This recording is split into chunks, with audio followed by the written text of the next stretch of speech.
Hey guys, tonight we begin with the tragic and often overlooked lives of the lovers of Zeus, the infamous king of the gods and wielder of thunder, and let's be honest, ancient Greece's most problematic boyfriend. So, before you get comfortable, take a moment to like the video and subscribe, but only if you genuinely enjoy what I do here. And let me know in the comments where you're tuning in from and what time it is for you. It's always fascinating to see who's joining us from around the world. Now, dim the lights. Maybe turn on a fan for that soft background hum. And let's ease into tonight's journey together. Europa never asked to be part of the myth. She was a princess of Phoenicia, just a girl, picking flowers by the sea. The day was warm, the sky harmless. No omens, no warnings, just sunlight glinting off the waves and the laughter of maids in the grass. Then came the bull, massive and gleaming white, with horns shaped like a crescent moon and eyes that seemed too calm, too intelligent. She didn't know it was Zeus. She only knew that the creature knelt before her like a gentle dog. She stroked its neck. She giggled. It nuzzled her hand. Europa, so young, so curious, climbed onto its back, and the bull ran, not just through the meadow, but into the ocean, into the salt and the foam, and the endless blue. Her laughter turned to screams. The shore vanished. No one could reach her. No one even knew where she went. She held tight to its neck as waves rose and the sea widened like a closing mouth. When they landed on Crete, it was too late. The bull transformed. Not a beast at all, but a god, Zeus, naked in his power and pride. There was no consent, no conversation. She was raped by the king of the heavens and left behind with nothing but grief, confusion, and eventually sons. Zeus gave her gifts to make it seem fair. A bronze robot to guard her, a magical javelin, and a hunting dog that never failed took off his divine affection. But he never stayed. He left her in a foreign land to rule a kingdom she didn't ask for. Her name lived on, yes. Europe, the continent, bears it still. But what about her voice, her mourning, and the home she never saw again? Europa's story isn't just about a girl stolen by a god. It's about the thin line between worship and violation, about how the powerful rewrite stories to make horror sound like romance. They carved her name into maps and crowned her as queen, but they never asked her if she wanted any of it. Europa disappeared into legend, but she was once a daughter, a sister, and a child by the sea, and she never went home. Leah was not a girl in a meadow. She was a queen, a woman of power, grace, and poise, married to King Tyndareus of Sparta. Her life was structured, ceremonial, and dignified. But even queens aren't safe when Zeus desires something or someone. One twilight, as she walked along the riverbank alone, she saw a swan crash into the reeds, pure white, feathers wet, trembling as if wounded. It looked helpless, pursued by an eagle. Instinctively, Leah reached for it. She cradled it in her arms like a child, heart pounding with maternal sympathy. That was the moment Zeus chose because it was no ordinary swan. It was him, Zeus, in disguise. Yet again, he had taken the shape of something delicate, something unthreatening. He had weaponized innocence. What happened next depends on the storyteller. Some say he seduced her. Others say he raped her, but no version ends with her having a choice. That night, Lady lay with her husband as well, and soon she laid not one but 2 eggs. From them hatched 4 children, Castor and Puck, Helen and Cleistra, 2 divine, 2 mortal, twin boys, twin girls, twin destinies. Her children were beautiful, too powerful. Helen's face would spark the greatest war in myth. Clytemnestra would go on to murder her husband. The sons would become warrior heroes, one destined to die, the other immortal. But none of them were ordinary. None of them were untouched by Zeus. Leader's story, like Europa's, is never told from her point of view. In paintings, she's often draped across a bed, a swan curled over her, eyes closed as if asleep. But that's the lie of art. What's never shown is the fear, the shame, the confusion, and the horror of being held by a god who pretends to be something soft. She remained a queen. She endured, But her daughters' legacies would be marked by blood, betrayal, and blame. Helen is seen as a temptress. Clytemnestra is a killer and later just a footnote in their tragedies. No matter how high her crown sat, she would always be the woman the swan chose. The one who couldn't stop what came out of those eggs. And she, too, never got to choose her myth. Io was sacred, a priestess of Hera, devoted and chaste, set apart from ordinary women. She wasn't naive. She knew the risks of proximity to power, especially divine power. But that didn't matter. Zeus doesn't ask. He takes. One night, a thick mist fell upon the sanctuary, a cloud unnatural in its weight and its silence, and from it, Zeus emerged. No disguise this time, just divine force cloaked in fog. He came to Io and violated her within the walls she thought were holy. When the fog lifted, she was no longer a girl of the temple. She was marked, and Hera, ever watchful, noticed. To hide the affair, Zeus did what no god should have the right to do. He transformed her into a cow, a beautiful heifer, pure white with sorrowful eyes. And so the girl who once prayed is now moody. The priestess became livestock. But here, he wanted vengeance. She accepted the gift of the cow and assigned Argus Panoptes to guard her, a giant with 100 unblinking eyes. Io could not speak, could not cry out, just wandered, grazed, and suffered under Argus' stare. Eventually, Zeus sent Hermes to slay Argus. That part, at least, is told with celebration in Olympus. But what's rarely mentioned is what came after. Hera sent a gadfly, a tiny stinging insect, to torment Io. It bit her endlessly and drove her across continents. She ran in agony from Greece to Egypt, through marsh and mountain and desert. Imagine it, a divine victim, stripped of language, swatting at the pain, chased not just by a fly, but by the wrath of gods. No one could hear her. No one recognized her, and she could not speak her name. Eventually, Zeus restored her to human form. She bore a son, Epipus, and became revered in Egypt. But that happy ending is the myth's polite curtain drop. What about everything she lost? Her voice, her station, her safety, her body, the sacred trust of the goddess she once served. Io's story is told as a wandering epic. How the Nile got its name, how Zeus saved his beloved. But underneath is a girl transformed into something she never was, punished for something she never asked for. And through it all, she never stopped running. Seal was no princess in distress. She was proud, clever, and beautiful, a feeble woman who caught the eye of Zeus himself. But unlike so many others, Zeus didn't trick her. At least not at first. He courted her openly. Disguised as a mortal man, he whispered love into her ears. He brought her storms in a bottle, stars in his promises. And she believed him. They met in secret, the god and the mortal. And soon she was pregnant. Semele dared something most mortals never did. She wanted to see the truth. Not the mask, not the illusion, but Zeus in his full divine form. She wanted honesty, but the gods are cruel, and her crueler still. Hea, consumed by jealousy, disguised herself as an old crone and visited Semele. She planted a single poisonous seed. If he truly loves you, why won't he show you who he really is? It worked. Semele, now uncertain and aching for proof, asked Zeus to reveal himself in all his godhood. Zeus hesitated. He begged her to ask for anything else, but he had sworn an oath, the unbreakable promise of the river Styx. So he kept it. And when he unveiled his true form, lightning, fire, divine flame, Semele saw, and in the same breath, she died. Her mortal body, fragile and unprotected, was incinerated in an instant, consumed not by betrayal, but by revelation. She had trusted him, loved him, and died for it. But the story doesn't end there. Inside her burned body, her child still lived.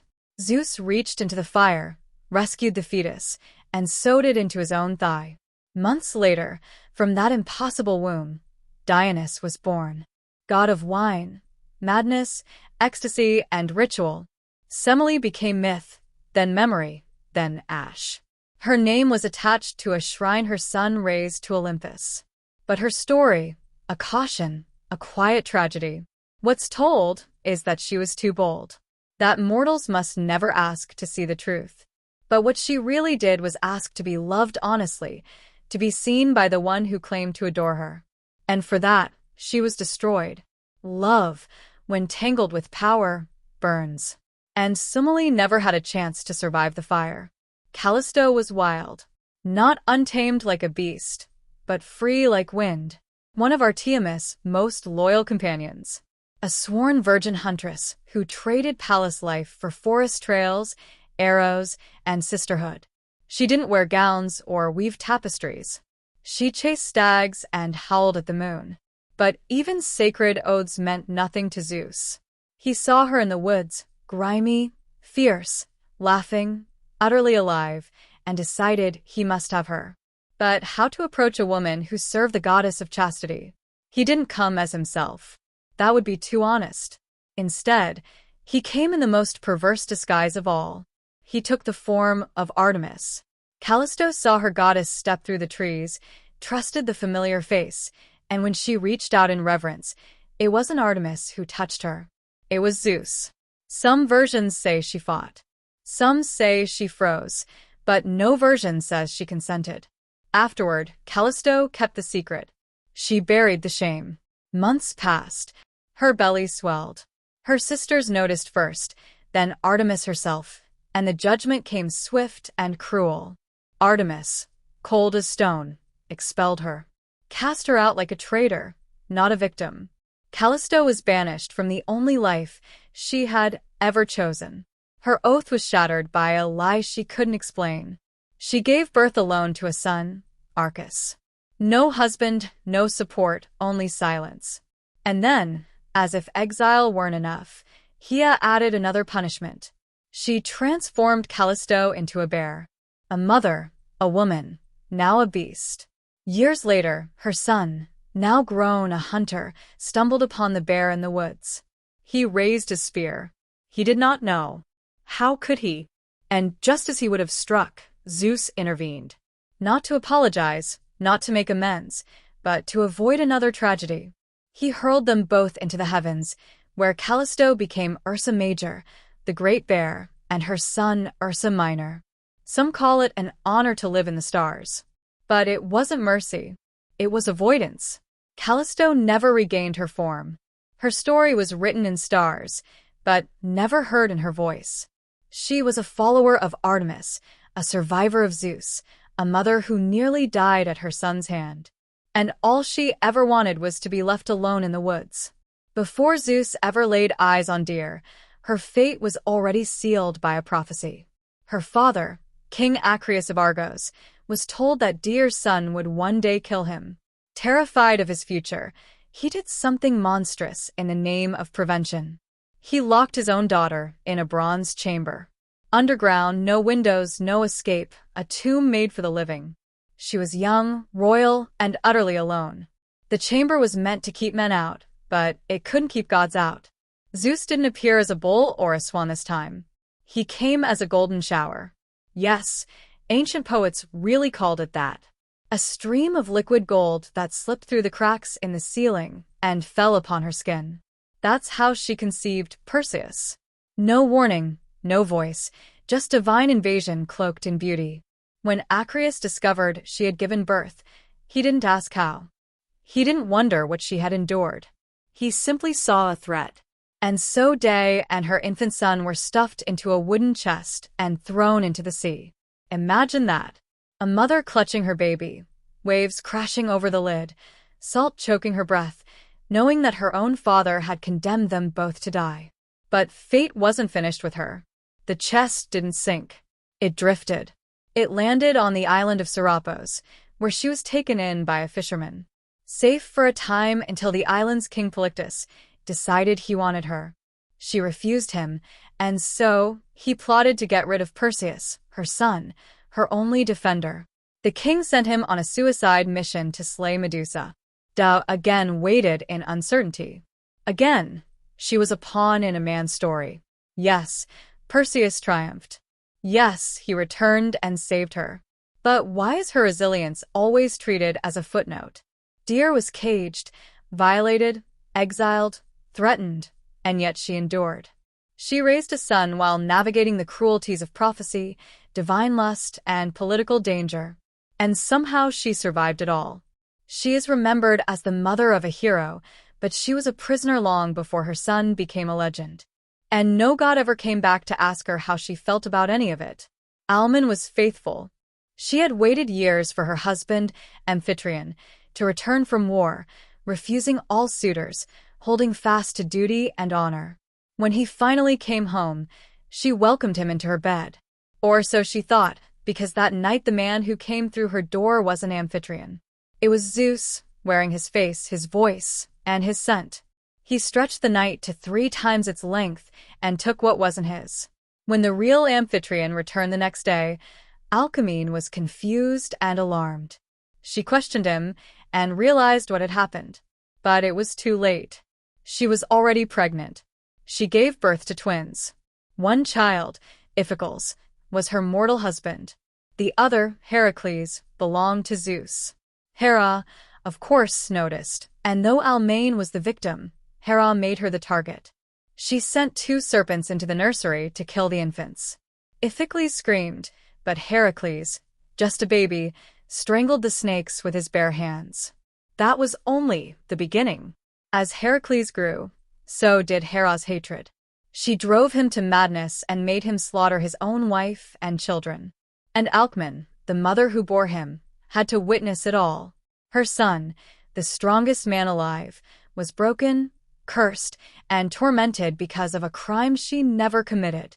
Alcmene's life was consumed by divine fallout. She had no affair. She made no choice. Yet, everyone around her suffered. Later myths try to smooth it over. They say she found peace, that her son was deified and honored, and that she lived out her days in safety. But even immortality feels hollow when it follows a life of manipulation, loss, and divine cruelty. No poet ever asked how it felt to be touched by a man wearing your husband's skin. No statue was carved of her grief. Alcmene is remembered as the mother of Heracles, a demigod hero. But she was also the woman who raised a child she didn't ask for, who bore the weight of a god's crime and the world's expectations, and still remained upright. She was never worshipped, never thanked, and just left behind in the wreckage of Zeus's legacy. And in the shadows of every one of Heracles' labors stood the mother who suffered first. Antiope was a princess of Thebes, born into nobility, but doomed from the start. Zeus didn't come to her as light or storm or animal. He came as something filthier. He took the form of a satyr, half man, half beast. He attacked her in the wild, and the stories rarely paused to question whether she fought or cried. They simply move on. Pregnant, disgraced, and terrified, Antiope fled her home, not to chase love, not to fulfill destiny, just to survive. Her father, humiliated by what had happened, ordered her capture. Her uncle, Zeus, hunted her across the countryside like an animal. When they finally caught her, she was dragged back to the thieves and handed over to Dere, Zeus's wife. And then the true torment began. Circe didn't just punish Antiope. She humiliated her, enslaved her, and bound her in chains.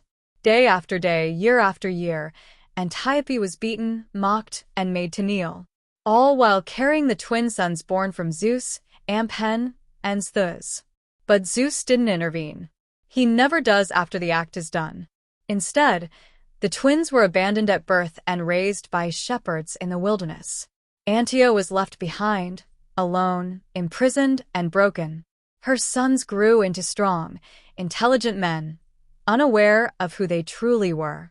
When they finally learned of their mother's suffering, the rage came fast.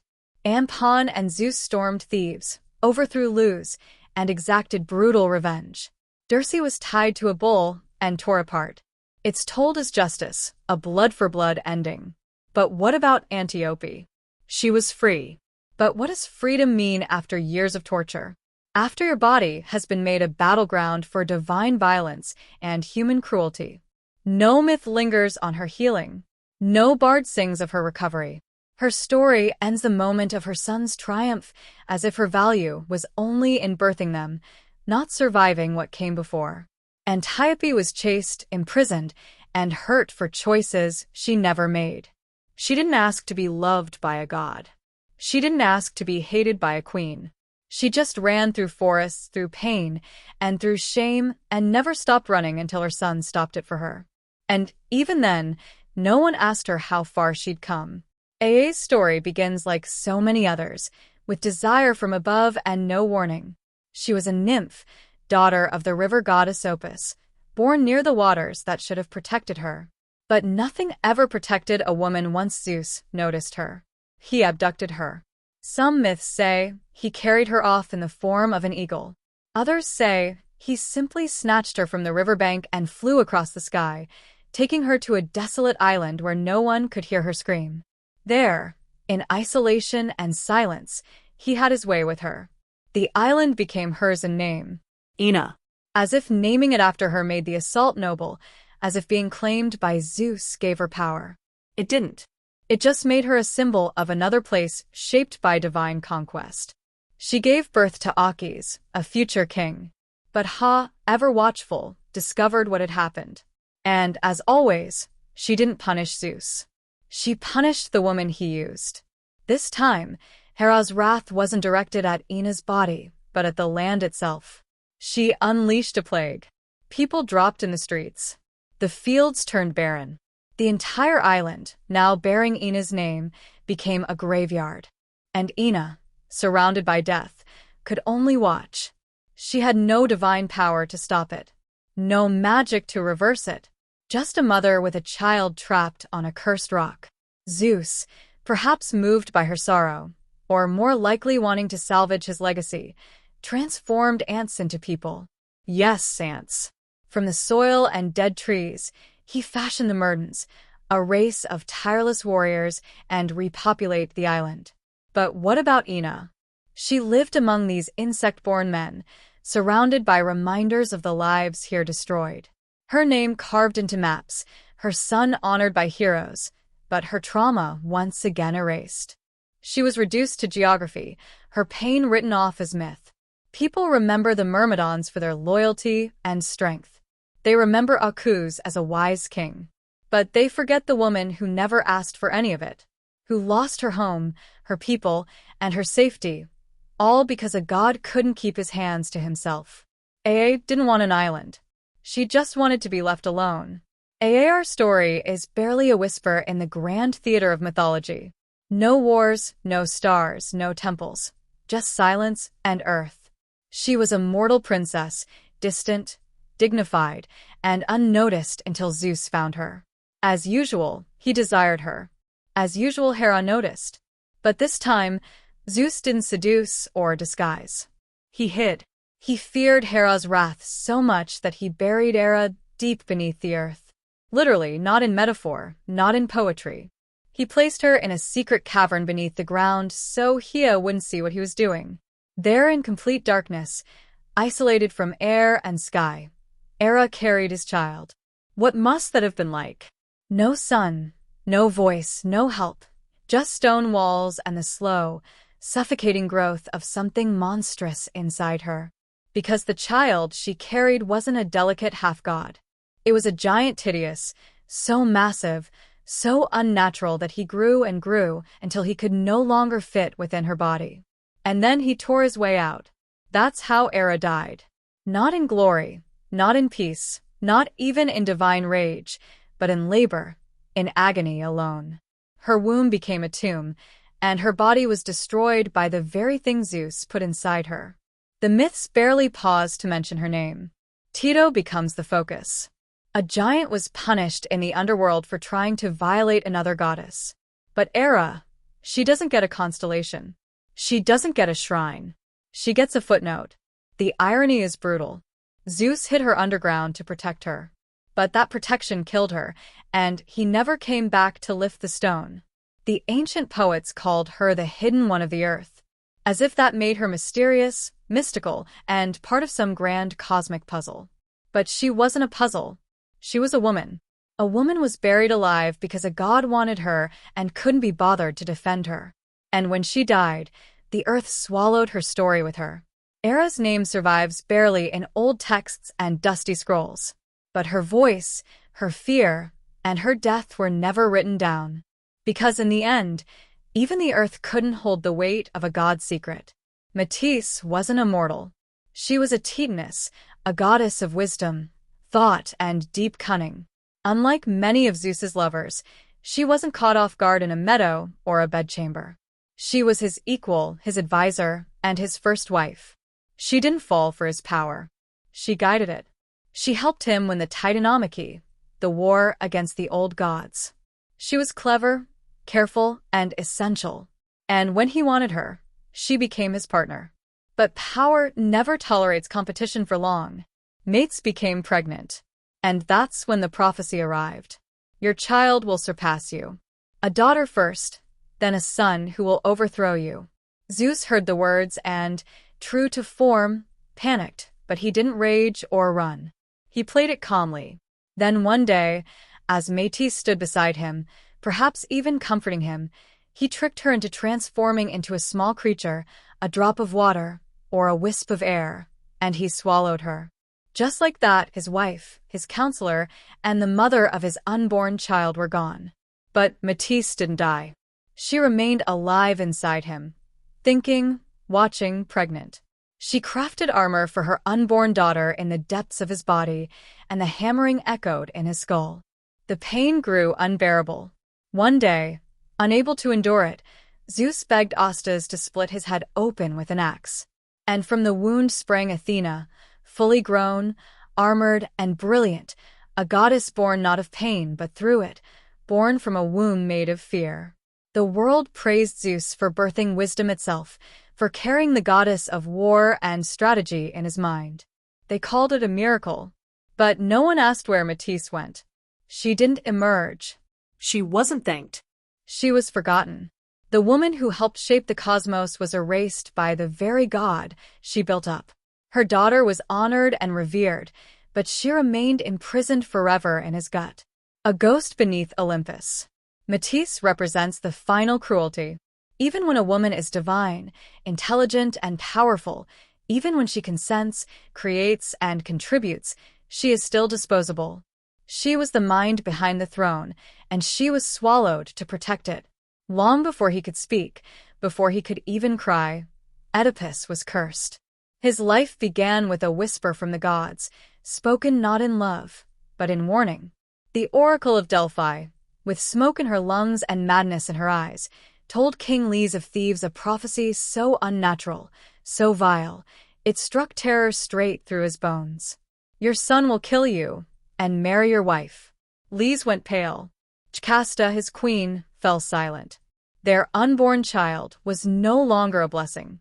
He was a threat, a walking omen. And when the baby was born, healthy and pink and blinking at the ceiling of the royal nursery, no one celebrated. Laius made a decision. He pierced the baby's ankles and tied them together with leather, crippling him, marking him, and making it harder for the gods to guide him. Then he gave the infant to a servant and commanded him to leave the child to die in the wilderness. No name, no cradle, no goodbyes. But the servant, perhaps moved by pity or fear, couldn't go through with it. He handed the baby off to a shepherd from Corinth, a man who worked the hills, not the palace. That shepherd in turn brought the boy to the king and queen of Corinth, Polybus and Merope, who had no children of their own. They named him Oedipus, swollen foot, a name that would echo his twisted fate. They raised him as their own, never telling him he had been adopted. He grew up loved, respected, and cherished, a prince with a future carved in gold. But deep beneath his skin, the prophecy stirred. A curse cannot be silenced by silence. Oedipus didn't know the truth of his birth, but the world did. The gods did, and they would not be ignored. His life would not be his own. Not for long. This was no fairy tale. There would be no escape from the words spoken in Delphi. Only the illusion of safety until truth, like fate, found its way home. And so the boy who should have died on a mountain was now sleeping beneath Corinthian silk, unaware that he had already taken his first step toward his father's grave and his mother's bed. Oedipus was raised in luxury, but luxury never silences doubt. He grew up in the palace of Corinth, surrounded by tutors, servants, and silk-draped corridors. King Polybus and Queen Meep treated him as their son, and Oedipus believed them until someone laughed a little too loudly at a banquet. "You're not really their child," a drunk noble scoffed. It was just a careless insult, but it clung to Oedipus' mind like smoke to fabric. He asked Polybus. He asked Mir. They denied it, of course, swore he was theirs, and hugged him a little too tightly and smiled a little too long, but the doubt didn't die, and so he went to Delphi. Not for riches, not for glory, but for the truth. The oracle didn't answer the question he asked. Instead, she gave him a prophecy of her own. "You will kill your father. You will marry your mother." Oedipus staggered from the temple in horror. Kill Polybus and marry Merop, the parents who raised him. Never. He wouldn't let it happen. He wouldn't go home. He would walk the earth instead. That was the first mistake. In trying to outrun the prophecy, he stepped straight into its path. He left Corinth, turning his back on the only family he'd ever known. He walked dusty roads, past shrines and crossroads, carrying nothing but fear in his chest and a vow on his lips. I will never fulfill that prophecy. But Oedipus, like so many before him, misunderstood the gods. They don't give you the future, so you can change it. They give it to you because it cannot be changed. His ankles still bore the scars from the mountain. He had been marked by fate before he'd ever spoken his name. And now he was walking blind toward a father he didn't know and a mother he'd never met. Every step forward was a step deeper into the trap. But he believed he was doing the right thing, that he was noble, that he could rewrite what the gods had written. Oedipus was not evil. He was a man desperate to be good, desperate enough to never look back. Even as the prophecy circled him like a vulture in the sky, the road narrowed at a fork, dust curling in the heat, trees watching like silent judges.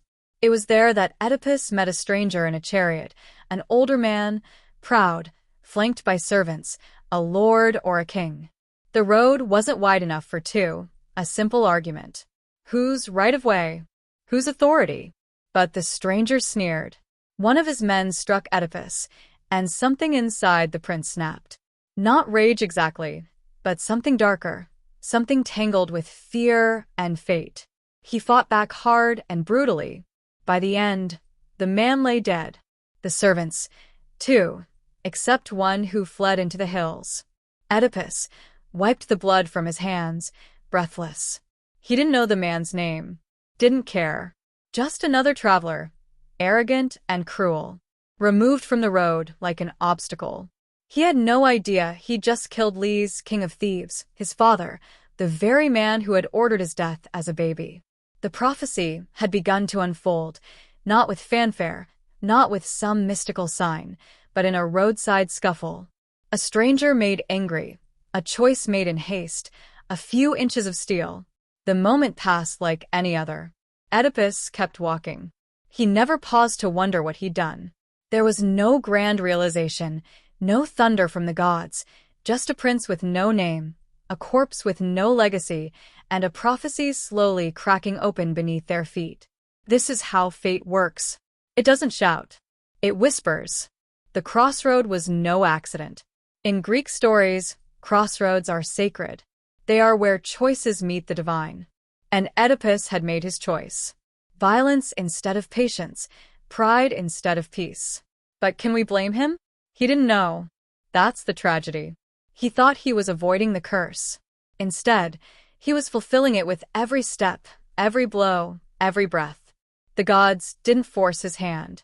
They simply built the road. And Oedipus, young, afraid, and certain he was doing the right thing, walked it willingly. Behind him, the dust settled. The dead king's blood soaked into the soil. Ahead of him, a riddle waited. A city cried out for a savior, and a throne stood empty, aching for a son to return home. At the gates of Thebes, death had made a nest. The city trembled beneath the shadow of the Sphinx, a creature with the body of a lion, the wings of an eagle, and the face of a woman. She was not merely a monster. She was a curse sent by the gods, or perhaps by fate itself. She asked a single question of every man who dared approach the city. What walks on 4 legs in the morning, 2 legs at noon, and 3 legs in the evening? No one had answered correctly. They had tried, of course. Warriors, scholars, and princes all failed, all died. The Sphinx devoured them on the spot, leaving their bones to bleach in the sun just outside Thebes. And the city, paralyzed by fear, waited. Their king had vanished. Their queen mourned. Their people starved. Then came Oedipus.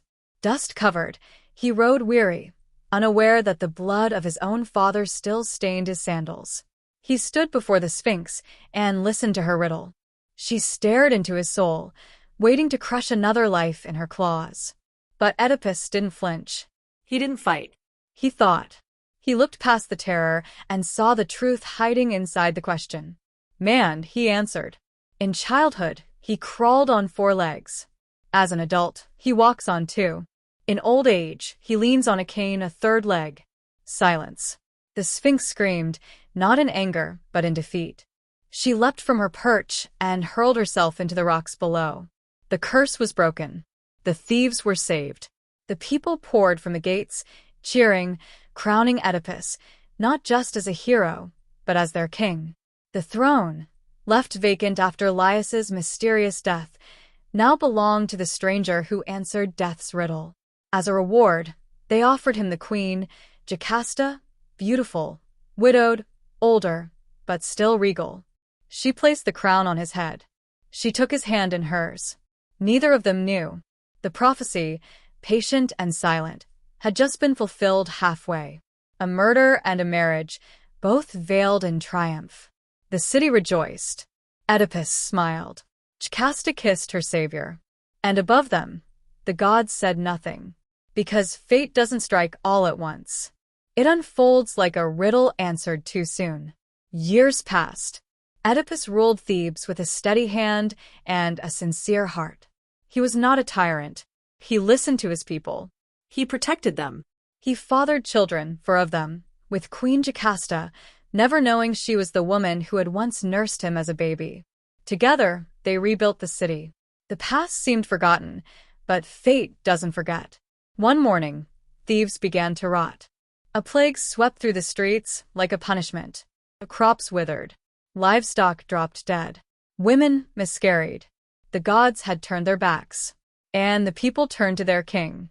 They cried out, Oedipus, you who defeated the Sphinx, save us again. And he tried. He sent messengers to the oracle at Delphi to ask why the gods were punishing them. The answer returned like a blade. The land is polluted. The killer of King Laius lives unpunished in Thebes. Find him. Exile him. Only then will the curse be lifted. Oedipus stood before his people and made a vow. He swore to hunt down the murderer, to bring justice, to rid the city of its stain. He did not flinch. He did not suspect. He believed the killer was someone else. Some stranger hiding in plain sight.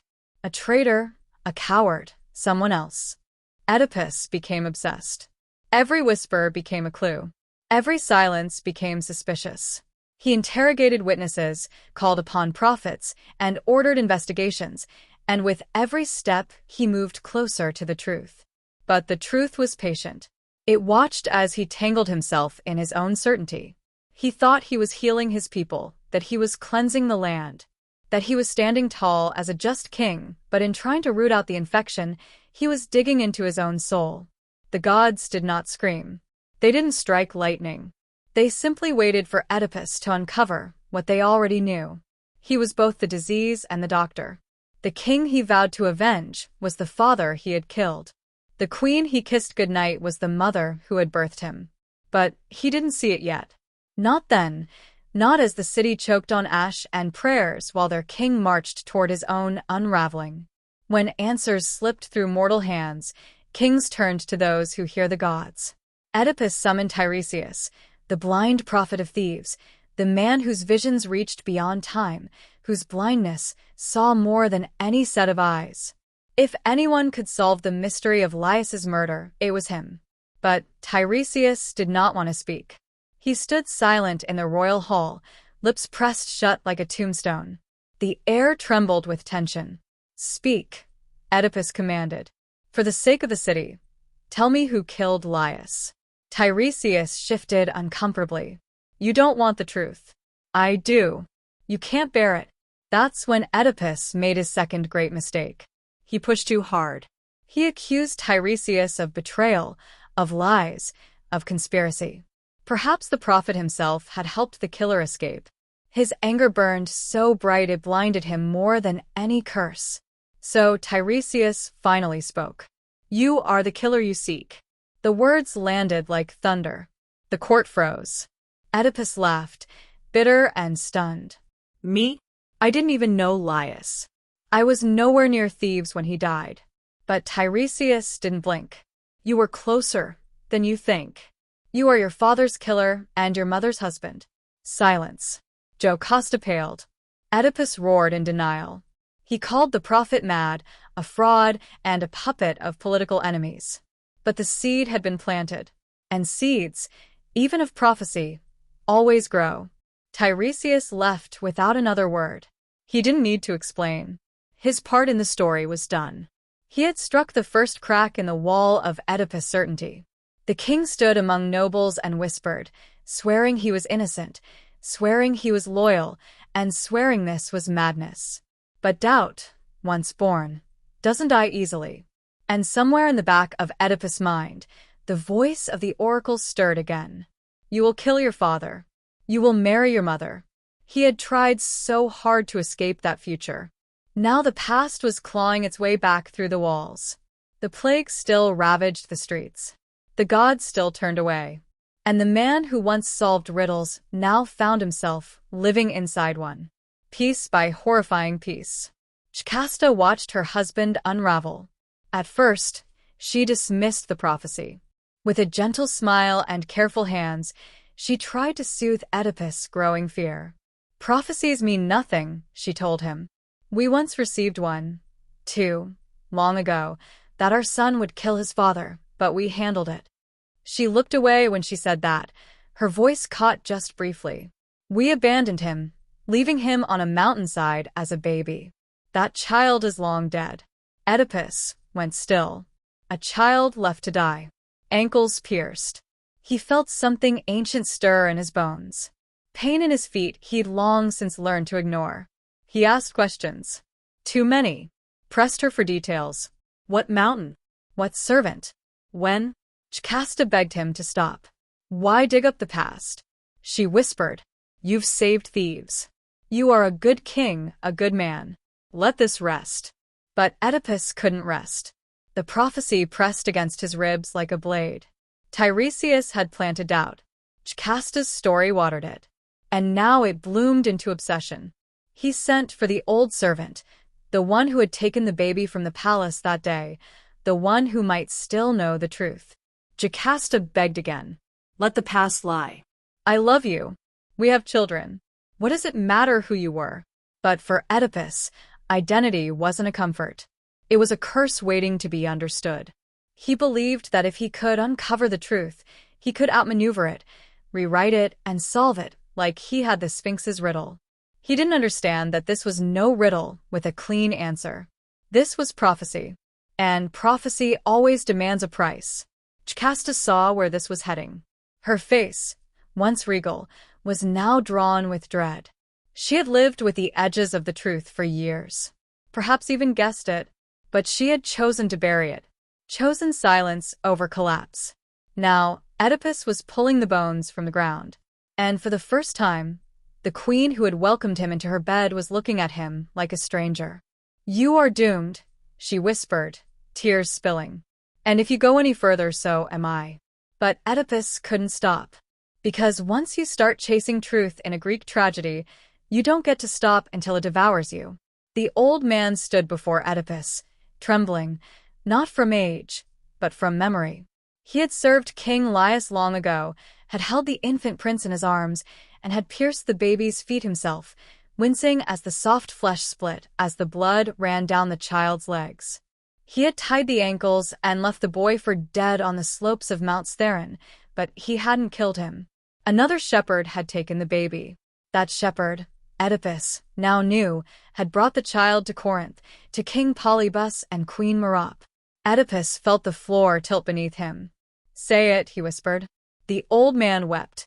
"That child was you." Every breath in the room stopped. Oedipus, king of Thebes, solver of riddles and beloved husband and father, was the child who was supposed to die. The boy who grew up far from Thebes, unaware of his bloodline, had walked back into it like a moth toward a flame. He had killed Lys at the crossroads. He had married Jocasta, his mother. He had fathered children who were now both his sons and his brothers and his daughters and his sisters. The truth hit like thunder. He had spent his life running from the prophecy, shaping himself into the kind of man who could defeat fate with will and reason.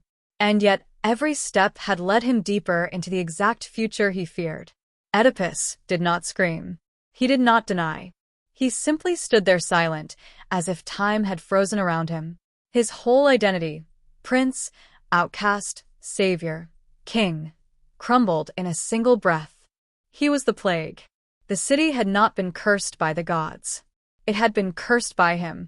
Every prayer, every funeral, every sick child gasping for air was a consequence of one man's fate colliding with a city's need. He had vowed to find Laius's killer and exile him. Now the killer stood alone, and he knew what he had to do. But first he had to face her. The woman who had kissed him, crowned him, and borne his children. The woman who had once held him as a newborn, the mother he had made his queen. Jocasta didn't wait to hear the servant speak. She had seen it in Oedipus' face. She had seen it forming in his words, in the shape of his questions, and in the unbearable precision of his doubt. The truth had crept through the palace like smoke. She had fought it for years, burying it beneath ceremony, motherhood, and silence. But now it stood naked before her. Oedipus was her son, her child, the infant she had surrendered to death out of fear, out of loyalty to a prophecy she had once believed too cruel to be real. And now that prophecy had not only come true, it had dressed itself in love, in wedding robes, and in children with her eyes and his smile. She turned from him before the servant could speak. Her hands shook and her breath caught. The palace corridors twisted around her. She didn't scream. She ran past the guards, past the servants who lowered their eyes, into the inner chambers where no one dared follow. And there, in the silence of their marriage bed, the bed that had held a mother and son wrapped in unknowing love, Jocasta took her own life. Some say she hanged herself. Some say she used the brooch from her gown, sharp and cold and final. But no one says she cried out. She left the world in silence, the way she had endured it. When Oedipus found her, he fell to his knees. He touched her face, her gown, and the body that had once cradled his infant form and then welcomed him again as a man, and now a third time, as the corpse of a woman who had loved too much and understood too late. He didn't speak. There was nothing to say. The gods had spoken years ago in Delhi. You will kill your father. You will marry your mother. And now the prophecy lay fulfilled across every shattered piece of his life. The people outside still waited for justice. The city still burned with plague. But in that room, there was only silence. The queen who couldn't live with the truth had chosen her exit. And the man who uncovered it was about to choose his punishment. There are some truths the eyes were never meant to see. Oedipus stood over Jocasta's body, his hands shaking. The room seemed smaller now, as if the walls themselves recoiled from what had happened. The silence was not empty. It was judgment. The gods had spoken through prophecy. He had walked every cursed yard of it. But prophecy never tells you what to do afterward. He could have fled, could have thrown himself from the palace walls, or could have begged the gods for mercy. Instead, he reached for Jocasta's brooch. The sharp pin glinted in the dim light. He held it for a moment, then, without hesitation, plunged it into his eyes. Once, twice, again, each stab a cry to the heavens. Each puncture is a scream without words. Blood poured down his face as light fled his world forever. Why blindness? Because the eyes had betrayed him.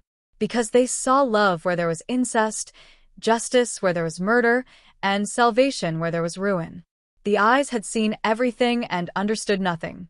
So he destroyed them.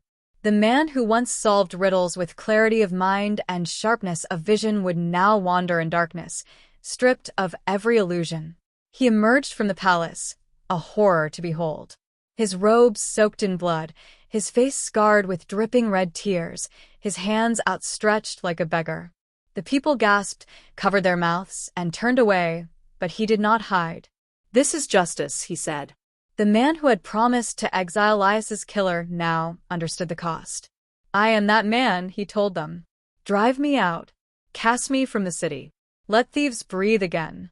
No one moved at first, not even Creon, Jocasta's brother, who now stood quietly at the palace steps.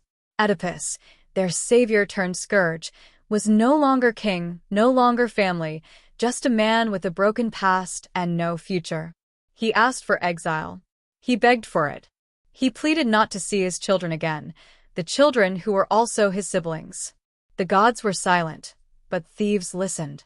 And the king, who once stood tall at the gates, who answered riddles, slew monsters, and ruled with pride, now limped into darkness. Not because he couldn't see, but because now, finally, he truly understood. Oedipus left Thebes not as a king, but as a shadow of one. Blind, barefoot, and wrapped in rags, he wandered the earth with only a staff and his daughter Antigone to guide him. She was still a child, yet already burdened with the weight of her father's sins. Sins he never meant to commit. The world looked different now, not because he couldn't see it, but because he finally could. People whispered his name in fear. Some drove him away from their gates. Others offered pity, but never comfort. He was no longer the man who had saved Thebes. He was the man who brought the gods' rage upon it. But Oedipus never asked for sympathy, only silence, only distance. He passed through cities and forests, past shrines and graves, never resting long. In his blindness, he spoke more gently and thought more deeply. He had lived as a prince, a savior, a king, and a monster. Now he lived as a question. Was he guilty? Was he cursed? Or was he simply human? The gods had said what would happen, but they never said how he should feel about it. They gave him a script, but not a conscience. Years passed. His beard grew long. His voice became gravelly. Antigone stood taller, always at his side. She loved him not because he was innocent, but because he was hers. And finally they arrived at Colonus, a grove sacred to the Furies near Athens. There Oedipus stopped walking. He sat beneath the trees, breathed the sacred air, and whispered to the earth, "I am ready." Some say the gods forgave him. Others say the earth swallowed him whole. That thunder cracked, and he vanished between the roots, leaving nobody behind. Just a legend. He did not die as a king. He did not die as a monster. He died as a man who carried his own curse. A man who could not change the prophecy, but tried.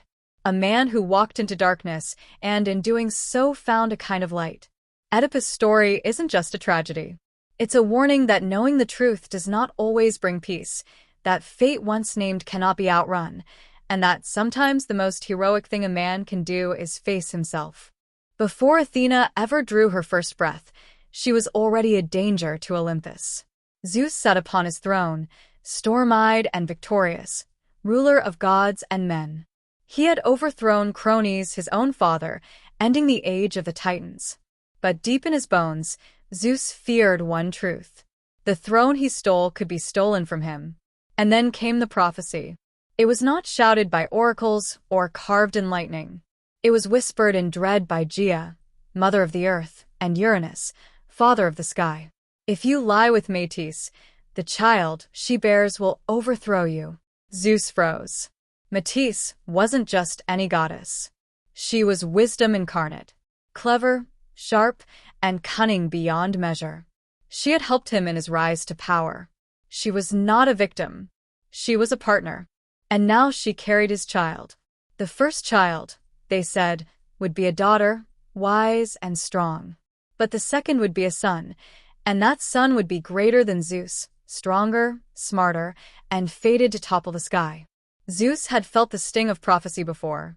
He knew what it meant to be the overthrower, and he knew what happened to those who waited too long. He couldn't kill Métis. That would defy divine law. So instead, he swallowed her. Yes. Zeus opened his mouth and devoured the goddess whole. Swallowed her mind, her magic, and her unborn child.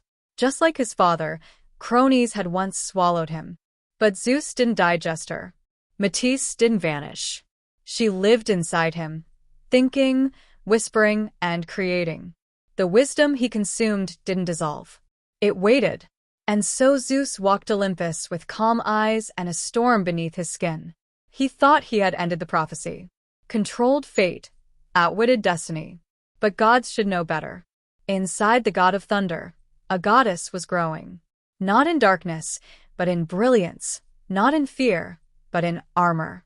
She would not be born in blood. She would be born in defiance. Athena, the daughter of wisdom and power, was coming. And even Zeus, king of the sky, would not be able to contain her for long. Zeus believed he had ended the threat. He walked the halls of Olympus, as if the prophecy had died with the swallowing of mates. Thunder cracked at his will. The other gods bowed low. No one questioned the king, who had consumed his own fear. But fear doesn't digest. Inside Zeus, Métis lived, not as a ghost or regret, but as a thought still forming. She spoke to him in dreams, murmurs in his chest, ideas he couldn't explain, and strategies that arrived unbidden. Her mind became his, but not entirely. And inside that divine mind, something extraordinary was happening. A child was growing, not in a womb, but in a skull. This child wasn't weak. She didn't kick softly or squirm. She forged armor in the folds of her father's brain, forged a spear from thought, and a helmet from resolve. As she grew, the sound of hammering echoed inside Zeus's head. Day and night, the pounding worsened. He couldn't sleep, couldn't eat. His headaches grew unbearable, like storms crashing behind his eyes. He pressed his palms to his temples and roared across Olympus. No god dared approach, but pain has a way of humbling even kings. Finally, Zeus called for help. Hephaestus came, the divine blacksmith, strong and quiet, born of flame and forge. He stood before the king of the gods and asked no questions. Zeus knelt, clutching his head, trembling with agony. "Strike," he ordered. Her fists lifted his axe. One clean blow to the center of Zeus's skull, and the heavens held their breath. The crack echoed across the world, and from the split in Zeus's head, wrapped in light and wrong, stepped a goddess, fully grown, clad in golden armor, shield in one hand, spear in the other, eyes like polished steel, gleaming with intelligence. Athena, she did not cry. She did not stumble. She stood tall. The goddess of wisdom had not been born in softness or secrecy. She had emerged in force, forged in thought, and delivered through agony. And for the first time, Olympus saw something even Zeus could not control. Not fire, not storm, but reason. And she had arrived, not as his downfall, but as his daughter. When Athena stepped from Zeus's skull, the heavens did not tremble. They paused. Olympus, a realm of drama and fury, of vanity and storms, fell silent. The gods, who had seen monsters born from chaos, lovers from foam, and vengeance from blood, had never witnessed anything like this. She was born not of the body, but of the mind, not from womb or sea or bone, but from thought itself. She stood tall in shining armor, golden, flawless, and divine. Her shield gleamed like morning sun on polished bronze.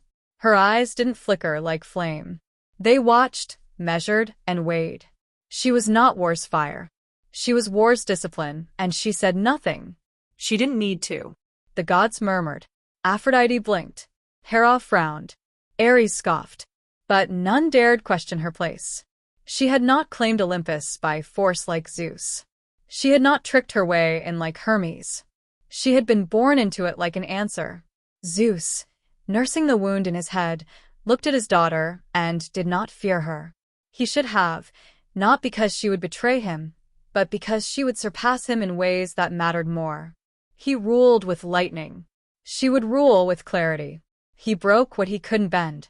She bent without breaking. That day, Olympus gained more than a new goddess. It gained a conscience. Athena was named the goddess of wisdom. Yes, but more than that, she was strategic. She was not just clever. She was tactical. She didn't act from rage or passion. She planned. She prepared. She paused. And that made her dangerous. To some, she was a marvel, sharp as a blade, calm as the sea before battle. To others, a threat wrapped in beauty. Even Eris, the god of raw war, eyed her with distrust. He fought with fury. She fought to win. The other gods celebrated, of course. They cheered, offered gifts, and feigned joy. But deep beneath their toasts, Olympus shifted. Because now there was someone on the mountain who didn't shout, who didn't seduce, manipulate, or destroy, she thought. And when Athena thinks, the world changes, not with thunder, but with strategy. Zeus had many children, but none like Athena.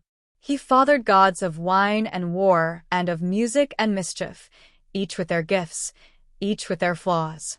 But Athena, she was his alone, born from his mind, not his desire, forged in pain, not passion, and that made her different. She wasn't ruled by impulse. She didn't beg for favor or fear punishment. She didn't tremble before his temper or flatter his ego. She challenged him, not openly, not foolishly, but in the quiet way that cuts deeper.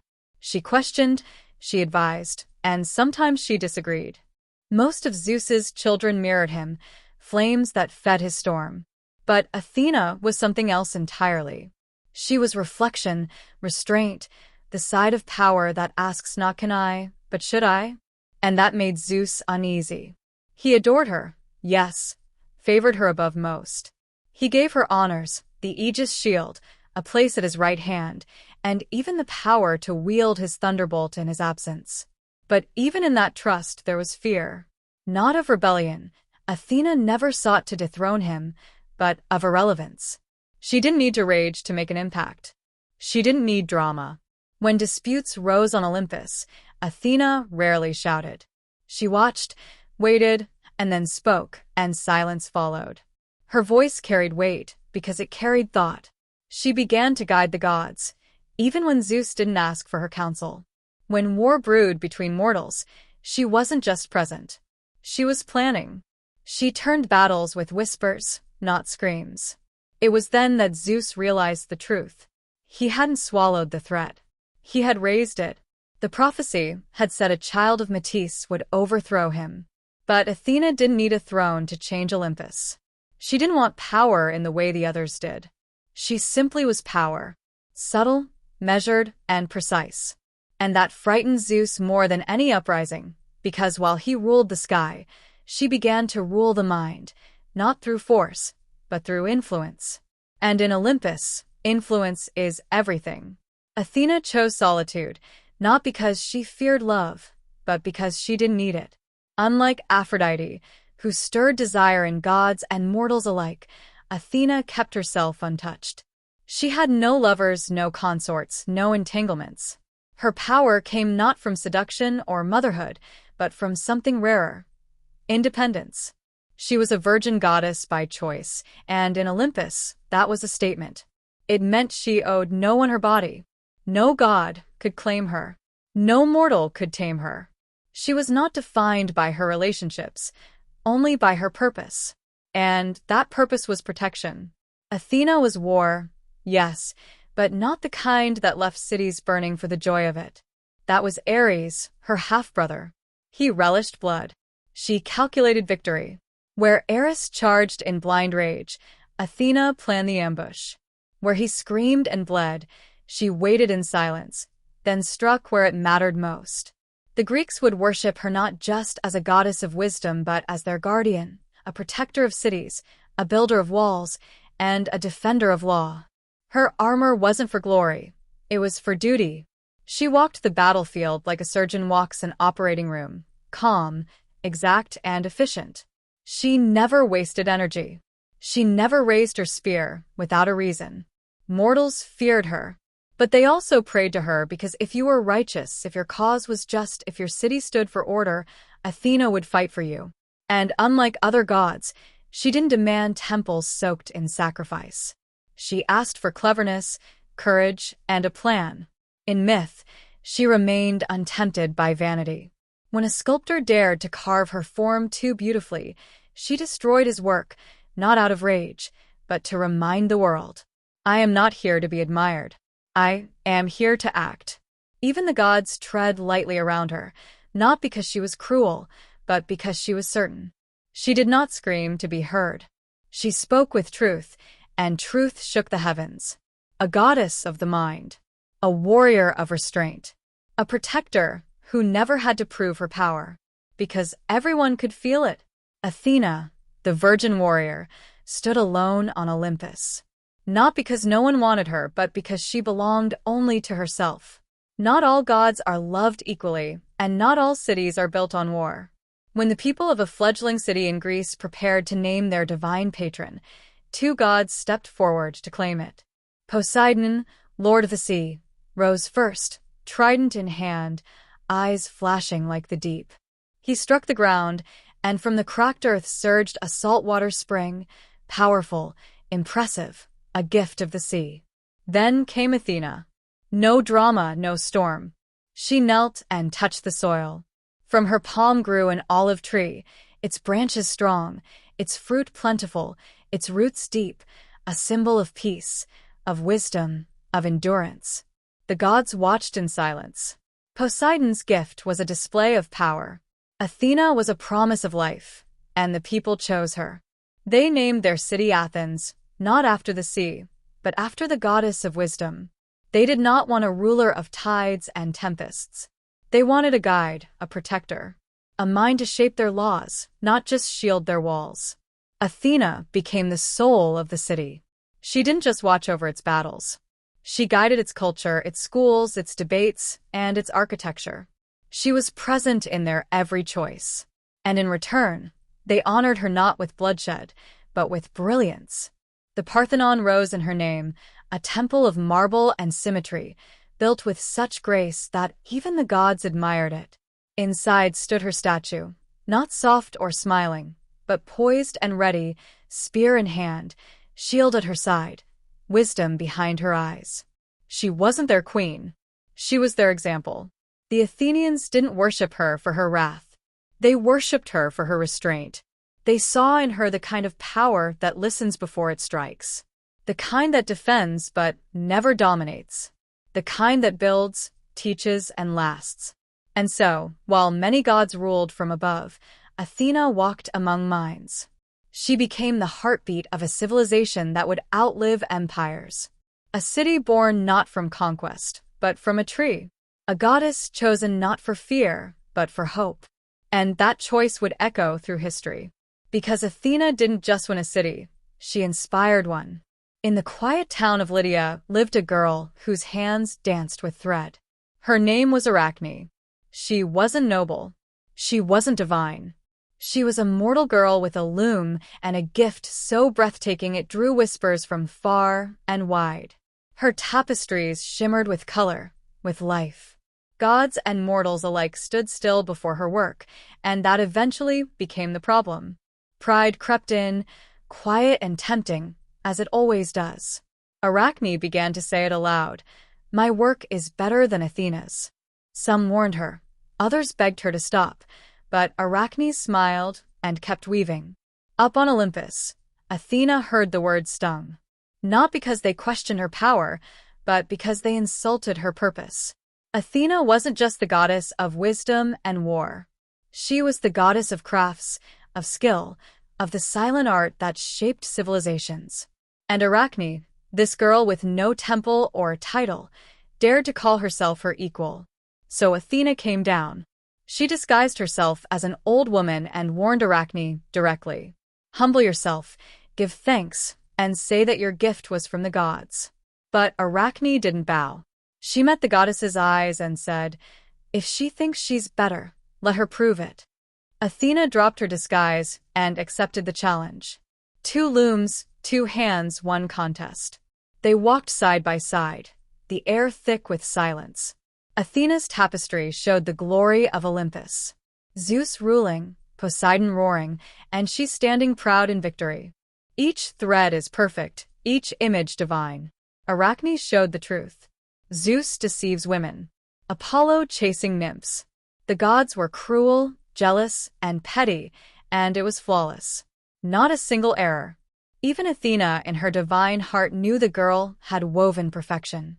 But truth can wound deeper than insult. Athena didn't scream. She didn't smite. She touched Arachne gently and turned her into a spider. Not out of wrath, but out of mercy.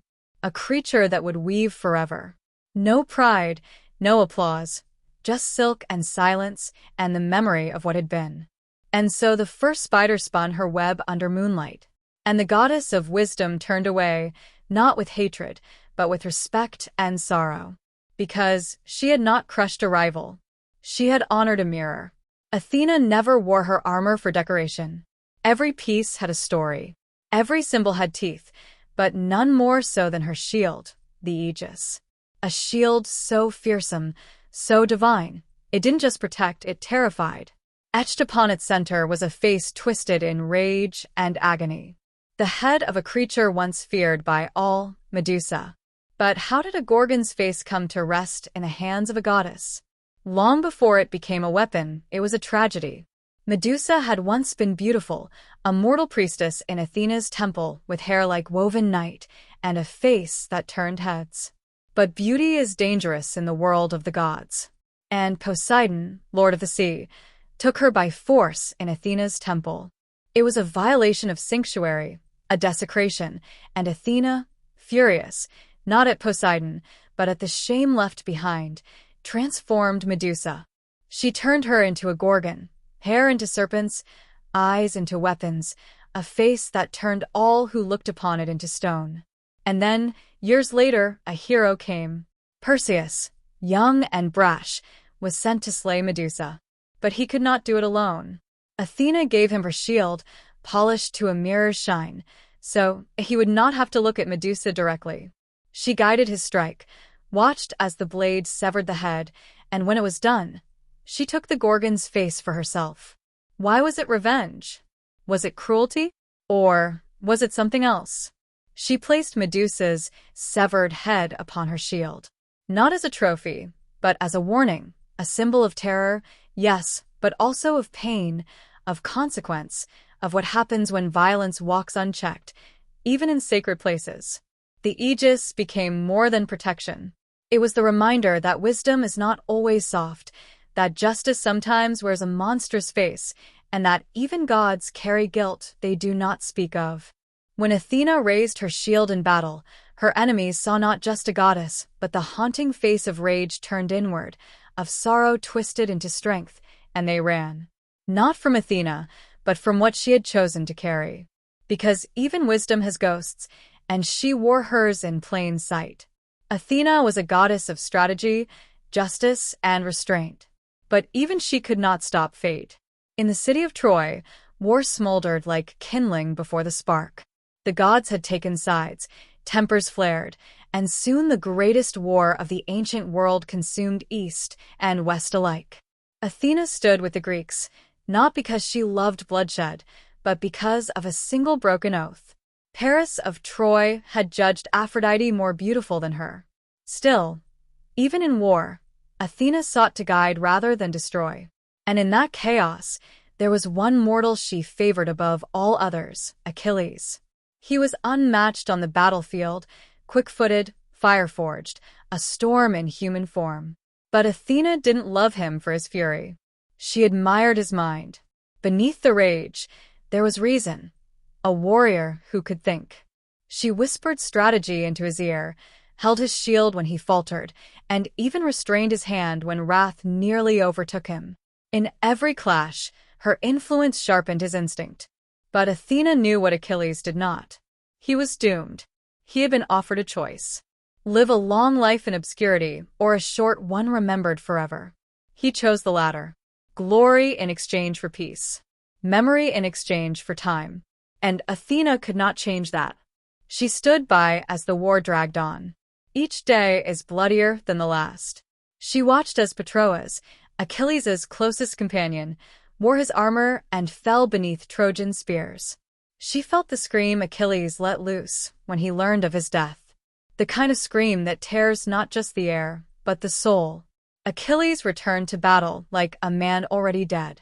Athena did not try to stop him. She armed him and strengthened him. Then let him go. He would kill Hector. Yes, he would burn brighter than any hero before him. But soon he too would fall, struck down not by brute force, but by fate's cold hands. And Athena, goddess of wisdom, of war, and of reason, could only watch. She had guided him, protected him, and even loved him in her own divine way. But she could not save him because not even gods can undo the choices mortals make, especially the ones that bring them glory and ruin. While other gods demanded worship, Athena offered humanity something else. Tools. She didn't give fire. That was Prometheus. But she gave knowledge of how to shape it, how to use it, and how to turn chaos into civilization. She wasn't a goddess of the hunt or the harvest. She was the goddess of craft, of invention, of hands that build, minds that design, and eyes that see possibilities in stone, cloth, and wood. She taught mortals to tame horses, not just to ride them, but to yoke them, to guide them, to turn wild power into plowed fields and pulled wagons. She showed women how to weave, not just for beauty, but for survival, warmth, shelter, pattern, and art. She gave them the olive tree, a gift more profound than gold or silver. It bore fruit to eat, oil to cook and anoint, and wood to carve and burn. A tree that asked for patience and returned it 100-fold. While other gods gave weapons, Athena gave instruction, while Ares screamed into war. She built city walls, designed battlements, and taught generals how to think before striking. She didn't end conflict. No god could, but she taught mortals to wage it intelligently, with purpose. To the Greeks, she was more than divine. She was practical, a goddess who didn't float above their lives but walked among their choices, whispered into the ears of blacksmiths, guided the hands of architects, and shaped not just their faith, but their future. She inspired the first philosophies, the first blueprints, the first laws, justice with a spine, and wisdom with a sword. And unlike gods who gave gifts in anger or lust or pity, Athena gave hers in love, not the warm, sentimental kind, but love rooted in belief, in potential. She believed mortals could be more than animals, that they could build something lasting, something wise. Her temples didn't ask for blood. They asked for thought. Athena's gifts weren't miracles dropped from the sky. They were seeds. And in time, those seeds would become cities, poems, laws, and stories, including this one. Because even now, when we choose reason over rage, discipline over chaos, and thought over impulse, we are still living in the world Athena imagined and gave to us. Time wears down even the greatest of gods. Olympus, once the center of the world, faded. Temples crumbled. Statues weathered in the wind. New empires rose. New names were spoken in prayer. And yet Athena remained not in marble, not in myth, but in mind. While other gods became legends of passion, thunder, or jealousy, Athena became something else, an ideal, a symbol not of what we are, but of what we strive to be. Justice without cruelty, power without corruption, intelligence without arrogance. She never ruled mortals by fear. She guided them through reason. And when the gods themselves fell silent, her voice, quiet, measured, and unwavering, echoed in every courtroom, every school, and every city built on thought instead of violence. Athena's strength was never in brute force. It was in the legacy. She lived on in philosophies, not battles. In questions, not orders, in books, not swords. The owl, once her companion, became a symbol of clarity and vision. Her olive tree stood not just in Athens, but in every civilization that valued law and thought. And her spirit whispered through the pens of Plato, the blueprints of Da Vinci, and the quiet rebellion of every girl who dared to speak her mind in a world that told her not to. Because Athena was never just for the battlefield. She was for the builder, the thinker, the one who holds the line when everyone else reaches for a blade. In every era, her image returned, reborn not as a goddess, but as an idea. A woman in armor, head high, eyes sharp, refusing to be silenced. And each time she was different, and each time she was the same. Even now, she waits in every mind that asks, is there a better way? Not louder, not faster, but wiser. The myths may fade, the temples may fall, but wisdom survives. And if you listen closely, when the world rages, when reason feels like a dying ember, you may hear her voice again. Not shouting, not weeping, just thinking. Athena was not born to rule Olympus. She was born to outlast it. Before the golden god of music or the silvery huntress ever took a breath, their mother was hunted. Leto was no queen of Olympus. She was a Titaness, gentle, wise, and quiet. But she caught the eye of Zeus. And when she became pregnant with his twins, the sky held its breath.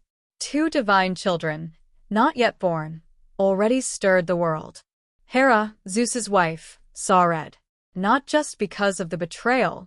Zeus's infidelity was as constant as thunder, but this time, the children were powerful and destined. One boy, one girl, Apollo and Artemis. So Hea did what only a goddess could do. She cursed the earth itself. No land beneath the sun would offer Leto sanctuary. No city would take her in. No nation, no island, no resting place.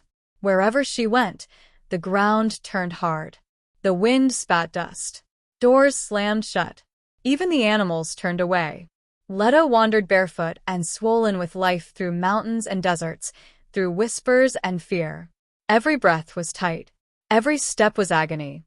Her body ached with two gods growing inside her. And yet she could find no place to rest. And behind her something moved. A shadow, a hiss.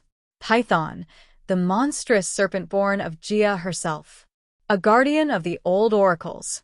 A creature so vast that it draped across mountains like a living rope. Sent, some say by the hearer, others say by fate. Whatever the truth, it haunted her. It slithered behind her across rivers and ridges. Its tongue flickering, its eyes always watching. Not to kill her, not yet, but to make her suffer, to make her run. The earth rejected her. The gods stayed silent, and still Leto kept walking.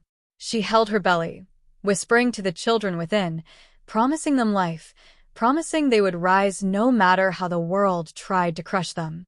She was not a warrior. She carried no weapon, but she carried gods. And in her silence, there was defiance. The twins were coming. Light and shadow, sun and moon, and even the cursed soil would tremble the moment they opened their eyes. Leto was at the edge of collapse. She had wandered the known world, her feet blistered, her breath shallow. No land would hold her. No temple would take her in. Not even the animals that lay in her path would stay. They scattered, worn off by Hera's curse. But then came a whisper of a place. A drifting island, rootless, floating, a barren rock, forgotten by most gods, tossed in the Iron Sea like a stone skipped by the Titans. It had no wealth, no army, and no shrine. It was too small to matter. And that made it perfect because Delos was not fixed to the earth. It wasn't bound by the curse. Leto arrived under a pale sky, her knees buckling. She collapsed on its stony surface and clutched her belly. The pain of labor was near. The twins stirred, impatient, divine. Deos trembled, not in fear, but in choice. The island, so often overlooked, so often adrift, made a decision that would echo for eternity. It anchored itself. The roots of Dos pierced the seabed. It locked into place, became land, and became home just long enough, and that was rebellion. A quiet, impossible defiance against Hea herself. The island gave Leto its only olive tree for shade. Its cliffs shielded her from the serpent python, who circled but could not reach. And there, alone, except for a few nymphs and the wind, she gave birth. First came Artemis, the huntress, the silver maiden, emerging in silence, calm and wise, even as a newborn. She didn't cry. She watched. And then, after 9 more days of pain, Leto gave birth again to Apollo, radiant as sunrise, glowing with golden light. His cry echoed like music across the waves. The twins were born, and the curse had been broken. Das was no longer just a drifting rock. It was now sacred ground, the birthplace of gods. And though it had nothing to offer, not temples, not power, not gold, it gave the one thing no other place dared: sanctuary. And in doing so, Dos became immortal. Because sometimes greatness begins not with strength, but with compassion and a choice to shelter those the world has cast aside. They were born together, but they were not the same. Artemis arrived first, quiet as a shadow beneath leaves, her eyes wide, calm, and ancient. Though a newborn, she carried herself like a goddess who had seen the world already and found it wanting. She was the moon before it learned to shine. And when her brother struggled to enter the world, she waited and watched her mother cry out in pain. 9 days passed, and then with a wail that split the horizon, Apollo was born. His skin was gold-tinged, his hair radiant, and his eyes fierce. Where Artemis had whispered into the world, Apollo sang his way in. His very breath hummed like strings plucked by the fates themselves. The gods watched from afar. They had not dared intervene during Hera's curse. But now, as they saw the newborn twins on Delos' rocky shore, they felt something shift. These were not ordinary gods. They were prophecy wrapped in swaddling cloth. Even as infants, the twins showed their nature. Apollo's first laugh sent birds into flight. Light bent toward him. Flowers opened in his direction. Artemis reached for the shadows, her fingers tracing the curve of a bow only she could see. The moon itself, distant and cold, seemed to tilt in curiosity. Together, they were balanced. Sun and moon, clarity and quiet, rage and grace. Leto held them, weak from her long suffering, but victorious. Her pain had been her offering, and the gods she bore were her answer. Apollo grew fast, his limbs strong, his voice sure. Artemis, beside him, grew in silence, watching, always watching. But they both knew something waited. Something still hunted. Python, the ancient serpent, still slithered through forests and caves, sensing the gods who had escaped him. And Apollo, though barely grown, already felt the pull of destiny. The fire in his chest wasn't just light. It was vengeance for his mother. For every mile she had walked in agony. He was not born to run. He was born to face what others feared. And Artemis, she would walk at his side. The hunt had not begun, but the twins were ready. Because sometimes power is not in being born first. It's in choosing who you protect. Far from Delos, nestled between cliffs and whispering laurel trees, sat the ancient sanctuary of Delphi. Even before Apollo's birth, Delphi had been sacred, a place where the earth murmured secrets and mortals came crawling for glimpses of fate. But its wisdom didn't come freely. It was guarded by Python. Born of Gaia herself, Python was no ordinary beast, not a mindless serpent. He was primordial, a hulking creature of scale and shadow, older than Olympus, older than prophecy itself. He coiled around the slopes of Mount Parnassus, eyes burning like coals, fangs dripping venom strong enough to rot mountains. He didn't speak, but his presence silenced all. Even the gods tread carefully near Delphi, for Python did not answer to them. He served the deep earth, and beneath his heavy coils, the oracle of Gaia whispered only to those he allowed near. But Python had grown restless. He had failed to stop Leto. He had watched her escape with her divine children. Now word reached him that the boy, the glowing son of Zeus, was rising. And Python knew this was no longer about revenge. It was about survival. For centuries, he had ruled Delphi. Mortals feared him. Spirits obeyed him. But the world was changing. The old gods were fading, and the boy god Apollo was not coming to worship. He was coming to claim. Back on Das, Apollo heard the stories. The priests spoke in awe. The nymphs are in fear. But Apollo didn't tremble. He listened. He learned. Python was a guardian, a tyrant dressed in the skin of tradition.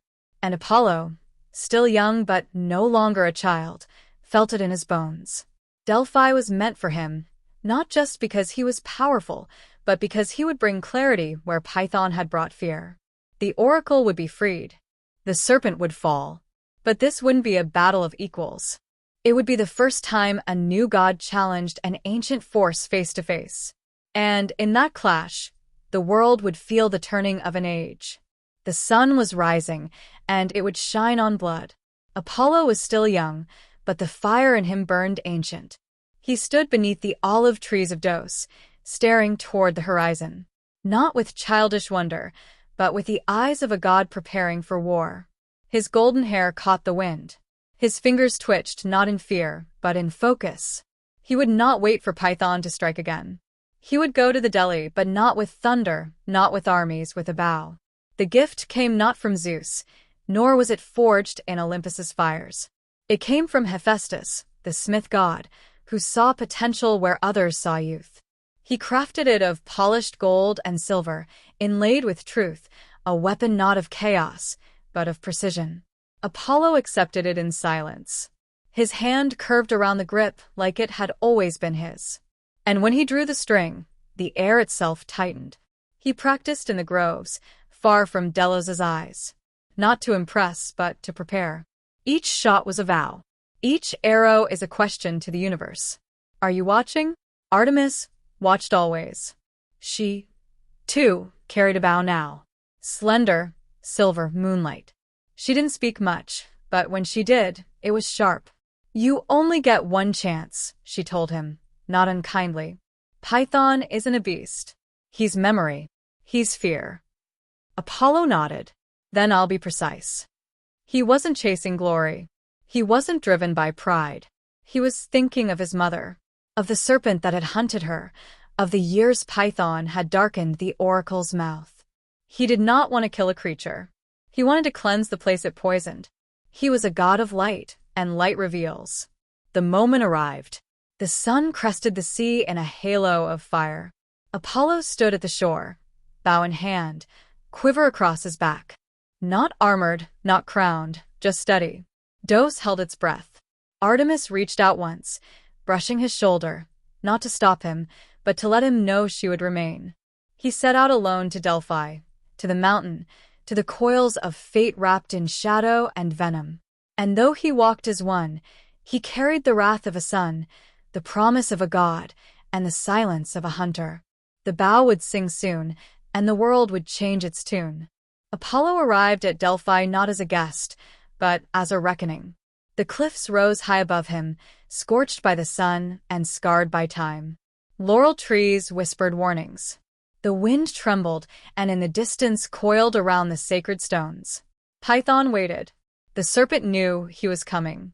He felt it in the shift of the earth, in the nervous rustle of birds, and in the way the light no longer avoided the caves but crept inward. This was no mortal child. This was the beginning of the end. Apollo didn't charge. He walked. His bow gleamed in the morning light. Each footstep echoed, not just in the stone, but in history. Python uncoiled slowly, deliberately, the size of 10 chariots, muscles rippling beneath scales dark as storm clouds. His eyes burned, not with rage, but with warning. I am older than your name, Python hissed. I have coiled around this earth since it breathed. Apollo raised the bow. I'm not here for your age, he said, calm and unshaken. I'm here for your shadow. The first arrow loosed was light itself. It struck Python's flank with a flash, burning through scale and hide. The serpent screamed, a sound that shook valleys and startled clouds. But Python was not so easily undone. He struck back, snapping trees, shattering boulders, and hissing venom through the air. The ground quaked beneath his fury. But Apollo was faster. He moved like sunrise, sharp, silent, and inevitable. Arrow after arrow flew. Each one sang. Each one landed. But it wasn't just force. It was precision. Apollo didn't aim for the heart. He aimed for the corruption. The rot in the roots of the Delhi. The fear Python had woven into the stones. Python lunged. Fangs bared wide. But Apollo leapt, spun, and loosed a final arrow through the serpent's open mouth. Silence. Then the mountain exhaled. Python collapsed, coils folding in upon themselves, his shadow peeling back from the land like night before dawn. And with that, Delphi was free. The oracle stirred. The wind lightened. The laurel trees lifted their leaves to the sun. Apollo lowered his bow, not in triumph, but in understanding. He hadn't just killed a monster. He had cleared the path for truth to speak again, and the world would never forget his name. Delhi was quiet after the serpent fell. The cave still echoed with Python's last breath. The rocks, once slick with venom, now shimmered with dew. The very earth beneath the temple stones felt lighter, as if some ancient weight had finally lifted. But the most profound change wasn't in the silence. It was in the voice that followed. Deep within the sacred chamber where shadows had long ruled, the oracle stirred. Not the old voice of Gia, not the cryptic whispers twisted by fear, but something new, clearer, warmer, a thread of fire wrapped in thought. Apollo had claimed Delhi, but he didn't seize it with chains or walls. He didn't sit on a throne or demand worship. Instead, he offered the world a gift, a place where truth could speak through his oracle, the Pythia, a mortal woman chosen not for beauty or lineage, but for spirit. She would sit at the temple center, inhale the vapors from deep within the earth, and speak what the gods saw. Visions not of terror, but of clarity. Answers, yes, but never without mystery. Because the truth is never given. It's earned. Word spread quickly. Kings traveled for weeks to kneel before her. Warriors came to ask if their battles would end in glory or doom. Farmers came to ask when to sow. Philosophers came to ask if the gods truly listened. And above them all, Apollo stood, not visibly, but present. His music hummed through the laurel leaves. His warmth lingered in the stone. And in the Pythia's eyes, there was always a flicker of sunlight not born from this world. The oracle of Delphi became the beating heart of Greece. Not because it gave power, but because it demanded thought. Apollo had slain the monster. Yes, but his greater gift was this. He had replaced fear with reflection. And in doing so, he rewrote what it meant to be a god. Not just to punish, but to illuminate. Because light, once unleashed, never hides again. And Delphi bathed in that light would never belong to shadows. While Apollo stood bathed in triumph, Artemis remained in the silence of the woods. She had not followed him to Delphi. She had not lost arrows at Python. That battle was his destiny, his reckoning. And she honored it by staying where she was strongest, in the wild. But she felt it, the moment the final arrow struck. The moment the oracle opened its eyes. The moment the serpent's shadow shriveled beneath her brother's light. She stood barefoot on a cliffside as dawn broke, watching not just the sunrise but Apollo rise, her twin, her flame, the other half of her celestial balance. She did not smile nor cry. She simply watched with the quiet pride of a goddess who knows her part is different, but no less divine. For Artemis, the wild was her temple. Where Apollo's light struck cities, her shadows danced in groves. Where he guided oracles, she guided instincts. Where he brought clarity, she brought intuition. They were never meant to walk the same road, but they were meant to rise together. As Apollo claimed Delphi, Artemis wandered further into forests untouched by man. She whispered to wolves. She taught deer to run silently. She wrapped herself in moonlight and sharpened her silver bow. She was not forgotten in the wake of her brother's fame. In fact, mortals feared her more. They called to her not with songs, but with offerings left on stone. They saw in her the eyes of judgment, the silence before justice. Young women prayed for her protection. Hunters asked for her blessing before the chase. Midwives spoke her name in the hour of birth, and she answered, not with fire, but with presence, where Apollo's legacy would shine through temples and prophecy.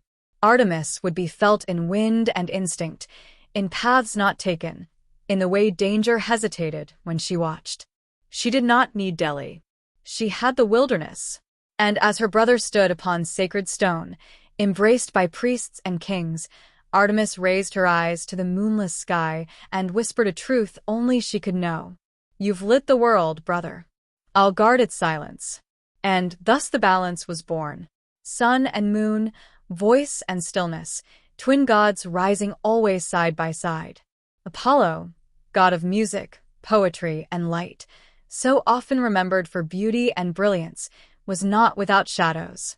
For beneath the lyre's golden hum and the warmth of his truth burned a temper hotter than the midday sun. His wrath, when stirred, was not wild like Ares or cruel like Hera. It was precise, surgical, and unforgiving. The world would soon learn. Apollo did not forget a slight. When mortals mocked the gods, they risked many things.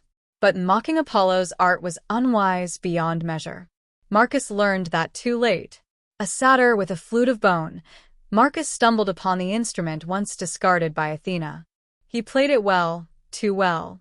So well, in fact, that he dared challenge Apollo, the god of music, to a contest. A mortal, a goat-legged trickster, daring to duel with a god. Apollo accepted. In the contest, Marius played first, wild and full of soul. The forest bent toward the notes. Birds paused mid-flight. Even the stones seemed to sway. Then Apollo played. The sound was like light itself, clear, blinding, and divine. But he didn't stop there. He flipped his lyre, played it upside down, and sang while strumming. Then he looked at Marcus. "Can you do both?" he asked. Marcus could not, and Apollo did not forgive. The god who had spared Python showed no such mercy here. He flayed the bat alive, string by string, in a cave where the echoes still carry screams. The gods watched, some turned away.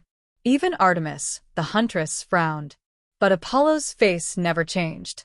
There was no pleasure in the punishment, only the cool certainty of justice as he saw it. Because while Apollo gave light to the world, he demanded respect in return. Delphi would be a place of truth, but also of discipline. Mortals came for wisdom, yes, but they left with warnings. Do not lie. Do not boast. Do not forget that beauty, when challenged, can burn. Apollo was the god of harmony, but he disturbed that harmony, and he would become the storm. He wasn't cruel by nature, but he would never allow the world to forget that even the sun can scorch. Apollo could heal, but he could also destroy. And when mortals forgot this, he reminded them, not with fire, not with arrows, but with disease. The war at Troy had raged for years. Heroes clashed, gods took sides, and blood soaked the beaches like rain. But it wasn't swords or spears that brought the Greeks to their knees. It was Apollo's wrath. Agamemnon, the proud Greek king, had taken a captive, Chrysis, daughter of a priest who served Apollo. When her father begged for her return, offering gold and prayers, Agamemnon laughed and turned him away. That was his mistake. The priest lifted his hands to the sky. Apollo answered. He descended not in glory, but in silence. A god unseen but unmistakable. He walked the Greek camp as a shadow, his silver bow in hand, and with every pull of its string, another soldier fell. Not pierced by arrows, but struck by fever.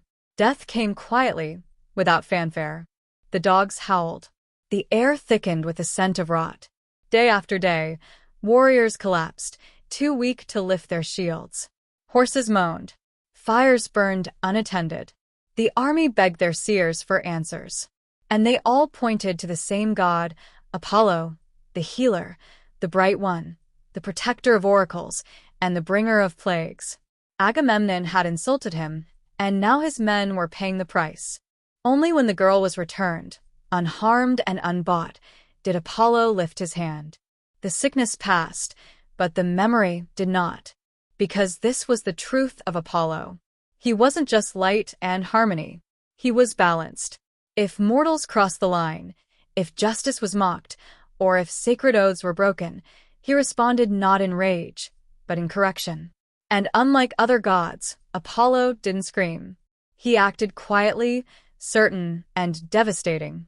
The Greeks afterward continued to pray to him for health, for music, and for guidance, but always with a whisper of fear, because they knew now what few dared to speak aloud: that the god who cured the sick could also choose not to. And when the sun disappears behind a storm, it's not the dark that frightens you. It's knowing who put it there. The war ended. The temples aged. But the names Apollo and Artemis remained, etched not just in stone but in the rhythm of life itself. For they were never meant to be gods who ruled by force. They guided. Artemis remained in the wilderness, untouched by palace or crown.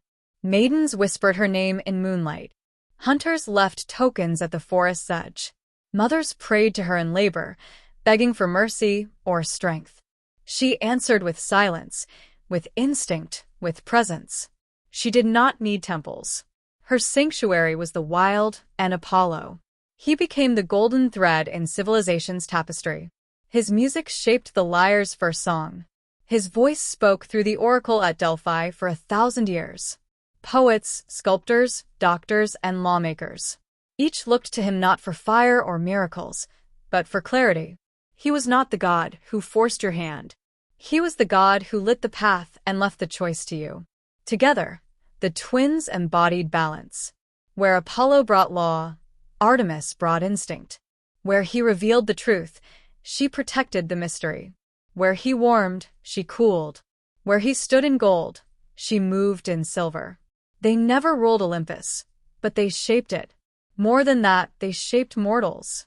Because their power wasn't just in what they gave, but in what they withheld. Artemis never tamed the wild. She let it remain wild. Apollo never answered every prayer. He let mortals question. And through that, they created something rare among gods. Growth.